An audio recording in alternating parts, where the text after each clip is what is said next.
할렐루야. 하나님의 말씀은 신약성경 갈라디아서 3장 1절부터 9절까지의 말씀입니다. 갈라디아서 3장 1절부터 9절까지의 말씀을 제가 봉독합니다. 어리석도다 갈라디아 사람들아, 예수 그리스도께서 십자가에 못 박히신 것이 너희 눈앞에 밝히 보이거늘 누가 너희를 꾀더냐. 내가 너희에게서 다만 이것을 알려 하노니 너희가 성령을 받은 것이 율법의 행위로냐 혹은 듣고 믿음으로냐. 너희가 이같이 어리석으냐. 성령으로 시작하였다가 이제는 육체로 마치겠느냐. 너희가 이같이 많은 괴로움을 헛되이 받았느냐. 과연 헛되냐. 너희에게 성령을 주시고 너희 가운데서 능력을 행하시는 이의 일이 율법의 행위에서냐 혹은 듣고 믿음에서냐. 아브라함이 하나님을 믿음에 그것을 그에게 의로 정하셨다 함과 같으니라. 그런즉 믿음으로 말미암은 자들은 아브라함의 자손인 줄 알지어다. 또 하나님이 이방을 믿음으로 말미암아 의로 정하실 것을 성경이 미리 알고 먼저 아브라함에게 복음을 전하되 모든 이방인이 너로 말미암아 복을 받으리라 하였느니라. 그러므로 믿음으로 말미암은 자들은 믿음이 있는 아브라함과 함께 복을 받느니라. 아멘. 오늘 갈라디아서 3장 본문은 다른 복음에 솔깃해하는 갈라디아 교인들을 사도 바울이 질책하면서 믿음으로 구원받는 이 신칭의가 다만 신약시대에 국한된 것이 아니라 본질적으로 신구약 전체를 아우르고 있다는 것을 아브라함의 예를 통해서 논증하고 있습니다. 먼저 1절을 살펴보면 어리석도다 갈라디아 사람들아, 예수 그리스도께서 십자가에 못 박히신 것이 너희 눈앞에 밝히 보이거늘 누가 너희를 꾀더냐라고 매우 강한 어조로 책망을 하고 있죠. 바울의 답답한 마음이 선명하게 드러나고 있는데요. 바울은 갈라디아 성도들이 예수 그리스도를 영접하고 성령을 받은 것을 잘 알고 있었습니다. 아마도 갈라디아에서 말씀을 전하고 성경 공부를 하고 신앙 상담도 하면서 깊은 성도의 교제 속에 그러한 확신을 갖게 되었을 텐데요. 이들이 꾀임에 흔들린다는 얘기는 무슨 뜻이냐 하면은 그들의 상태가 다시 자기가 주인된 상태, 영적으로 어린아이와 같은 상태로 되돌아갔다라는 것입니다. 내가 주인된 상태에서는 주위에 들어오는 온갖 쓰레기들을 막아낼 수가 없고 분별할 수가 없는 것이죠. 내면에 들어온 쓰레기들은 인간 영혼을 십자가로부터 주의가 분산되게 만듭니다. 그들 눈앞에 분명히 보이는, 밝히 보이는 십자가만을 바라본다면 분별할 수가 있을 텐데 그것이 되지 않으니 시선을 다른 데로 옮기려는 모든 세상의 시도들이 성공을 하고 있고 바울은 그것이 안타까웠던 것입니다. 그래서 바울은 너희가 처음 성령을 받았던 바로 그때 그 경험을 다시금 떠올려라 이렇게 질문을 하고 있습니다. 2절 3절을 보면 내가 너희에게서 다만 이것을 알려 하노니 너희가 성령을 받은 것이 율법의 행위로냐 혹은 듣고 믿음으로냐. 너희가 이같이 어리석으냐. 성령으로 시작하였다가 이제는 육체로 마치겠느냐. 바울은 너희가 처음 성령을 받았을 때에 그것은 복음을 듣고 예수 그리스도를 믿음으로 받은 것이 아니냐. 율법을 배우고 지키고 이러면서 성령 받은 게 아니지 않느냐 말하고 있습니다. 그러면서 성도의 삶은 시작만 그런 것이 아니라 끝까지 오직 성령의 역사에 대한 의존을 통해서 가능하다는 것을 말씀합니다. 그런데 이 갈라디아 성도들이 왜 이렇게 쉽게 율법을 지키라는 요구에 흔들렸을까요? 오늘 본문 3절 후반부를 원문으로 다시 번역을 해보면 성령으로 시작했다가 이제는 인간의 노력으로 완성하려고 하고 있느냐, 휴먼 에포트, 인간의 노력으로 완성을 하려고 하고 있느냐, 이런 말이 되는데요. 인간의 노력으로 무엇인가를 완성한다는 것 자체가 굉장히 인간 본성과 주파수가 잘 맞아 떨어집니다. 2017년도에 사법고시가 폐지가 되었었는데요.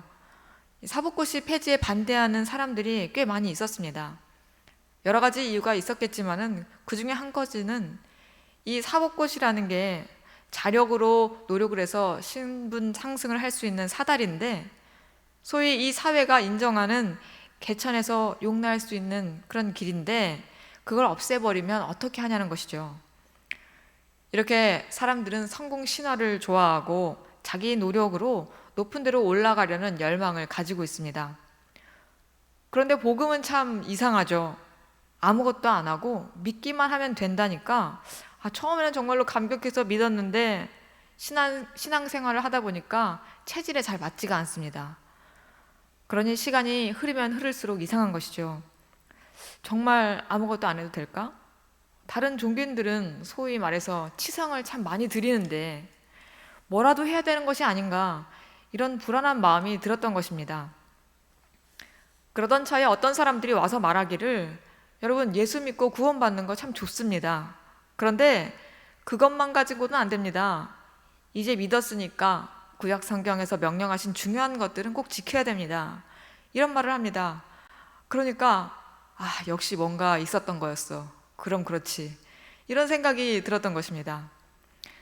이들이 아예 믿음으로 구원받는 것을 부인했다면 거부했을 텐데, 거부감이 컸을 텐데, 이들은 엄밀히 말하면 율법주의자들이라기보다는 신율주의, 그러니까 믿고 구원받았으면 그에 대한 마땅한 반응으로 율법을 지켜야 된다, 이런 주장을 하는 사람들이었기 때문에 성도들이 그 말을 듣고 흔들린 것이죠. 우리에게도 그런 것들이 참 많이 있습니다. 예전에 신앙 연차가 얼마 되지 않는 청년들에게 성경을 자의적으로 해석할 수 있으니까 큐티를 먼저 하기보다는 성경 통독을 먼저 해라, 이런 이야기를 한 적이 있는데요. 그리고서는 한 청년에게 전화가 왔습니다. 너무 불안하다는 거죠. 큐티 안 하면은 하나님이 싫어하시는 거 아니냐, 큐티를 해야 믿음 생활 제대로 하는 게 아니냐, 이런 골자였습니다. 이 청년뿐만 아니라 어떤 분은 성경 필사를 하면은 신앙 성숙이 된다고 굳게 믿는 분이 계시고, 또 어떤 분은 성구암송, 어떤 분은 제자훈련, 어떤 분은 성경 통독, 또 어떤 분은 새벽기도, 이런 식으로 그걸 해야지만이 신앙 성숙이 된다고 믿는 분들이 계신데요. 그런데 성경은 절대로 그런 프로그램을 제시한 적이 없습니다. 그 모든 것들이 하나님께 나아가는 도구는 분명히 되지만 신앙 성숙과 직결이 되는 것은 아니라는 것입니다. 빌립보서 1장 6절, 너희 안에서 착한 일을 시작하신 이가 그리스도 예수의 날까지 이루실 줄을 우리는 확신하노라. 그리스도인의 삶의 완성은 그 시작점과 동일한 기초에서, 즉 하나님의 역사에 의해서 일어나는 것이지 결코 인간의 노력으로 되는 것이 아니라는 것입니다. 다른 말로 하면 신앙의 성숙은 내 뜻대로, 내 시간표대로 되지가 않는다는 것이죠. 장애아이를 키우는 한 여집사님을 알고 있는데요. 잘은 모르지만 이분은 아마도 아이 때문에 성경 공부라든지 이런 것들을 하실 여력이 되지 않았던 것 같습니다. 그래서 신앙 얘기를 하다 보면은 저는 잘 몰라요, 이런 얘기를 참 많이 하셨는데요. 그런데 저는 그분이 많은 성경 지식이 있지는 않지만 아는 말씀을 붙들고 그 아이를 하나님의 사랑으로 키우기 위해서 애쓰시는 모습을 보면서 그 속에서 참 깊은 그리스도의 향기를 경험했습니다. 그분은 전혀 의도하지 않았지만 신앙 성숙을 이끌어 가시는 하나님의 주권적인 역사가 그분의 인생 속에 고스란히 들어있었던 것이죠. 사도 바울은 성령의 주권적인 역사를 다음 구절에서 이렇게 강조하고 있습니다. 4절 5절에서 너희가 이같이 많은 괴로움을 헛되이 받았느냐, 과연 헛되냐, 너희에게 성령을 주시고 너희 가운데서 능력을 행하시는 이의 일이 율법의 행위에서냐 혹은 듣고 믿음에서냐. 어떻게 보면 조금 뜬금없이 많은 괴로움이라는 표현이 나오고 있는데요. 이 많은 괴로움이라는 것은 그리스도의 남은 고난을 육체에 채우는 것을 말하고 있습니다. 예수님을 믿고 구원받았으니 참 좋기는 한데 안 좋은 것은 이제 내 마음대로는 살지 못한다는 것입니다. 날마다 그리스도와 함께 자아를 십자가에 못 박는 것 자체가, 내 욕망들을 십자가에 못 박는 게 참 괴롭습니다. 세상이 보기에는 소위 금욕적인 삶인데요. 그 괴로움이 모세시대 이스라엘 백성의 무교절에 잘 나타나 있습니다. 애굽에서 종살이하던 히브리인들의 괴로움을 보시고 하나님은 모세를 보내서 백성을 탈출시키고자 하시죠. 하지만 애굽 왕은 이스라엘 백성을 놓아주지 않습니다. 그런 애굽 땅에 하나님께서 10개의 재앙을 내리시고 마지막 10번째 재앙, 장자가 죽는 재앙을 겪자 마침내 애굽 왕이 이스라엘 백성들을 놓아주는데요. 이 10번째 재앙을 이스라엘 백성이 피하게 하기 위해서 하나님께서는 유월절을 제정하시고 어린 양의 피를 문설주에 바르라고 말씀하십니다. 누구든지 이것을 믿고 순종하는 자들은 죽음을 피해 가리라는 것입니다. 백성들은 이에 순종해서 어린 양의 피로 죽음에서 구원을 받고 애굽을 탈출하게 됩니다. 신약 시대에 와서 이 애굽의 생활은 죄의 노예 생활을 의미하고 또 어린 양은 그리스도를 그리고 어린 양의 피를 문설주에 바른다는 것은 예수 그리스도를 구원자로 믿는 믿음을 의미한다고 우리가 알게 되었는데요. 하나님은 이 유월절과 함께 7일 동안 무교절을 지키게 하십니다. 신명기 16장 3절에서 무교절에는 무교병 곧 고난의 떡을 그것과 함께 먹으라. 이는 내가 애굽 땅에서 급히 나왔음이니 이같이 행하여 내 평생에 항상 내가 애굽 땅에서 나온 날을 기억할 것이니라 말씀합니다. 누룩을 넣지 않고 만든 무교병은 맛이 없습니다. 죽음에서 건져지고 종살이 하던 데서 벗어난 것을 기억하면서 7일 동안 맛없는 빵을 먹으라는 건데요. 이것은 예수 그리스도의 죽음으로 구원받은 성도가 7일, 일생 동안 누룩 없는 빵, 죄 없는 구별된 백성으로 살아갈 것을 명하신 것입니다. 세상이 보기에는 참된 그리스도인의 삶, 죄 없는 삶은 참으로 맛이 없습니다. 죄가 그만큼 맛있는 것이죠.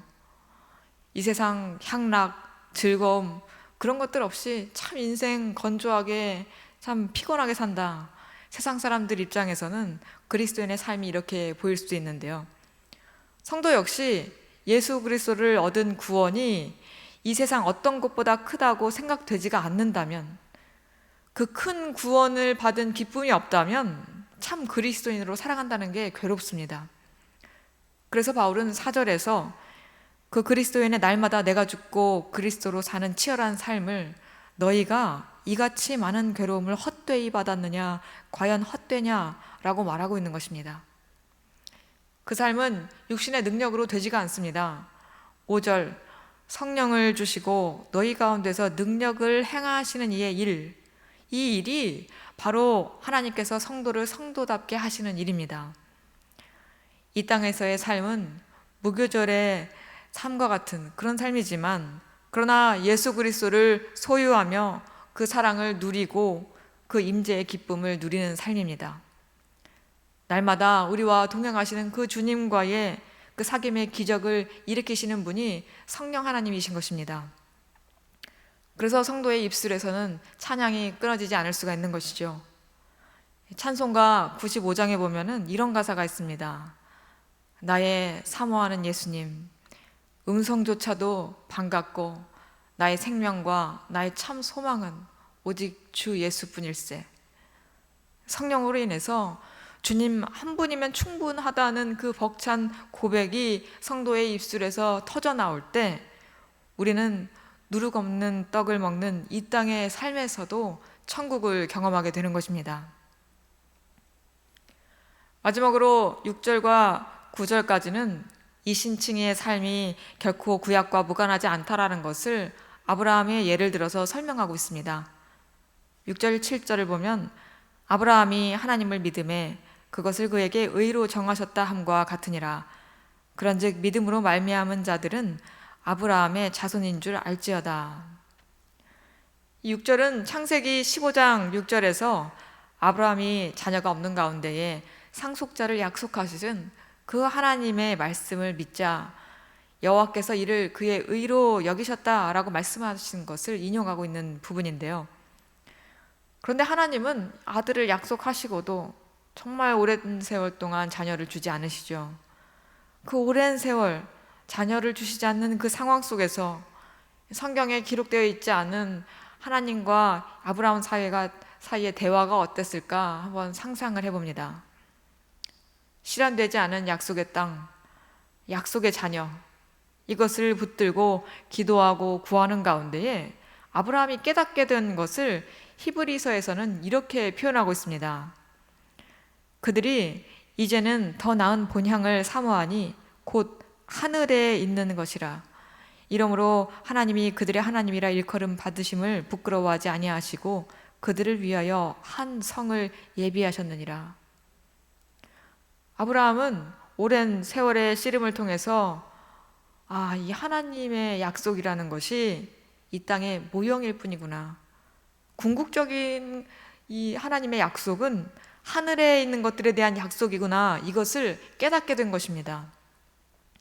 8절 9절을 보면 또 하나님이 이방을 믿음으로 말미암아 의로 정하실 것을 성경이 미리 알고 먼저 아브라함에게 복음을 전하되 모든 이방인이 너로 말미암아 복을 받으리라 하였느니라.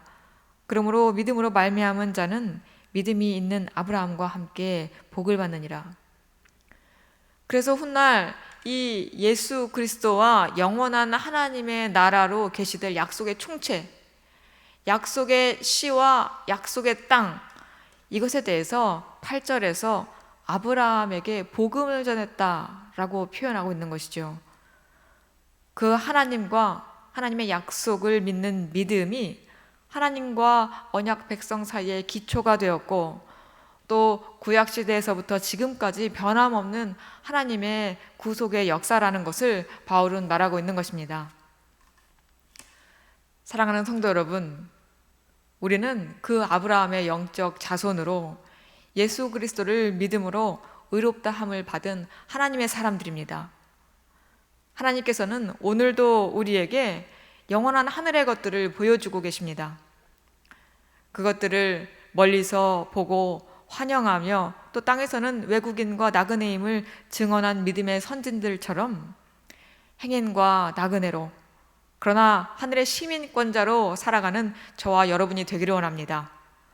그래서 세상 가치들의 흔들림 없이 땅에서는 고난의 떡을 먹으나 예수 그리스도를 소유한 자, 없는 것 같으나 모든 것을 가진 자로 살아가는 우리 모두가 되기를 소망합니다. 기도하겠습니다. 참 사랑의 하나님, 먼지 같은 저희들에게 찾아오셔서 삼위일체 하나님을 계시하시고 아들을 주시며 성령으로 동행하시는 하나님을 찬양합니다. 믿음으로 성령 받은 우리가 날마다 십자가를 바라봄으로 성령을 의지하게 하여 주시옵소서. 본성을 거스르는 모든 능력은 하나님께로부터 옴을 고백합니다. 크신 아버지의 팔에 우리의 인생을 의탁하며 무교절 고난의 떡을 즐거이 먹는 우리가 되기를 원하오니 크신 은혜를 내려 주시옵소서. 그리하여 우리 안에 착한 일을 시작하신 이가 그리스도 예수의 날까지 우리 안에 행하시는 역사를 목도하는 모든 주님의 권속들 되기를 원합니다. 우리가 구하고 기도한 것보다 더 높은 길로 인도하시는 예수 그리스도의 이름으로 기도드리옵나이다. 아멘. 말씀을 붙들고 기도하신 후에 각자의 기도 제목들로 나아가시기 바랍니다.